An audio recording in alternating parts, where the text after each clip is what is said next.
Welcome. So this question says a spring is stretched by 4 meters. It produces a restoring force of 8 newtons. What is its spring constant? So let's begin by visualizing the spring.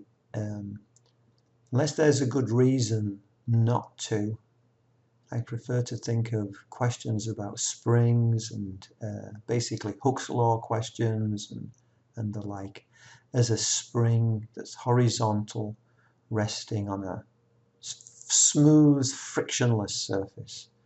I don't tend to think of them as being vertical because when you have a vertical situation, you also have the weight of the spring affecting the situation. It makes it more complicated. In this orientation, the weight of the spring is balanced by the normal force from the table, and so I don't need to worry about that. So here we have a situation where some applied force, and there's no question there's an applied force, F applied, is causing this spring to stretch. So how much is it stretched by? We'll call this delta x, and this delta x is equal to plus 4 meters. Why plus 4? Because in my diagram I drew it pointing to the right. And it's asking me what is the spring constant K. So it doesn't say K, I'm supposed to know it's K, but what is the spring constant K? So I say K is equal to, I don't know. And the spring constant and a spring and a displacement just reminds me of it, just screams to me and says Hooke's law. So we say the restoring force is equal to minus K times delta X, the displacement.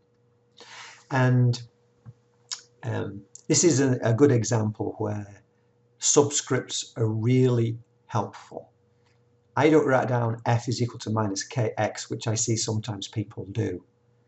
I say F subscript R is equal to minus K delta X, because it's too easy to think of any old force as being involved in this, and I've got an applied force already, but that's not the force this equation is speaking about. So by having FR, I am reminding myself it is the restoring force, it is the force within the spring that is trying to return the end of the string back to its equilibrium position that I'm talking about. And if you're sensitive to diagrams, you see immediately that the restoring force is pointing in the opposite direction to the applied force. That's a big deal. And then also, I don't say X, I say delta X, because that tells me that's a displacement rather than a position. And again, my displacement is pointing in the right-hand direction. And I may have drawn my diagram the opposite, in which case we point in the negative direction. But by saying it's a displacement is not the same as a position. So I am a bit nitpicky about my equations. Sometimes I slide past things. It's never perfect. But I do try to be letter perfect in these. I try to be careful about when there's a subscript, what does it mean, and pay attention to it. It's attention to detail. So now I look at this and I say, well, hold on. My FR is equal to, well, this is minus direction. I know it's going to be a negative. And I know it's going to be in the same magnitude as the applied force. So if I look at this, I can say that equals plus 8 newtons. And I can say, well, my FR is going to equal minus 8 newtons. Why is it the same size? Well, because this has been pulled to its position and it's held there. There's no information about it accelerating. It's held there. And so it's reasonable to say the sum of the forces horizontally at this point equals 0. So FA is equal to FR. It's actually probably more to the point, it's an action-reaction pair. The force that's applied to the spring is equal to the force that the spring applies to whatever's doing the pulling, which would make it equal and opposite. So then I can say, well, this is going to be minus 8 newtons. my delta x is my displacement, and that's going to be plus 4 meters. And then my k is what I want to find. So I go, and again here you've got to be a little bit careful. That means that minus 8 is equal to minus k times plus 4, because they are in opposite directions. So that means minus 8 over plus 4. Sorry, let's write what I say. Over plus 4 is equal to minus k. So minus k is equal to minus 2. So k is equal to plus 2. And the units would be, well, newtons per meter. For every meter that this spring is stretched, a force of 2 newtons is generated, or a restoring force of 2 newtons is generated. And if I look at that, it's going to be 2 newtons per kilogram. I don't think so. It's going to be 2 newtons per meter. Oh dear me.